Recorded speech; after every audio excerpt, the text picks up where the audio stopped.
नमस्कार. हो का, इथं आम्ही काय करावलं माहिती आहे का, या पाण्यात ही चुना टाकायलो. चुना ही 1 किलो चुना टाकलेला आहे बघा. बघा या असा चुना टाकलेला आहे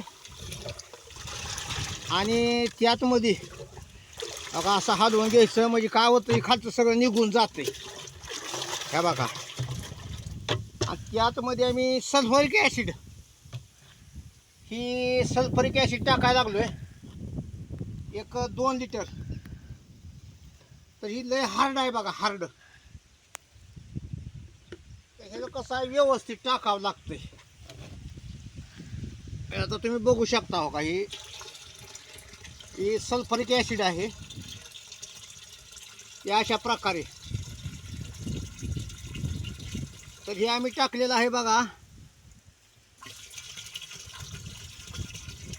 ही 2 ते 2.5 लिटर टाकलेलं आहे. 5 लिटरचं कॅन आहे, तुम्ही बघू शकता.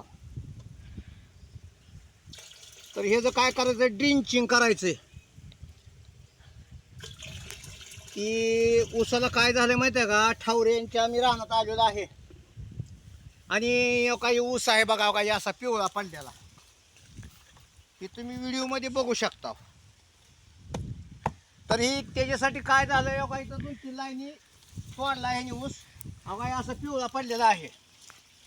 तर ह्याला काय करायचंय, ड्रिंचिंग करायची, बुडातनं सोडायचंय. या अशा प्रकारे ऊस आहे आणि पिवळा पडलेला आहे. तिथं तसलं चोपणाचं रान आहे बघा, खाली तसले पांढरुटीचं, म्हणजे पांढरं खडं निघतात. तर बघा हे असं काय झालंय, आम्ही ग्रो नायट्रोजची फवारणी केली होती, पण बघा काही पानं बघा अशी झाली ती, आणि ही जी काही आहे अशी आहे ती.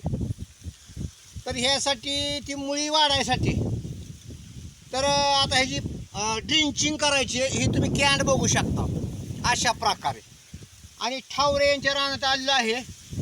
तरी पण ह्याचा रिझल्ट आल्यानंतर ही असं ज्यावेळेस ऊस होईल त्यावेळेस आम्ही व्हिडिओ काढू हिरवागार.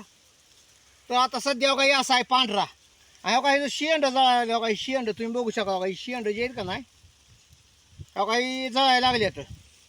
तरी त्यासाठी ड्रिंचिंग करायची. तरी पण नमस्कार.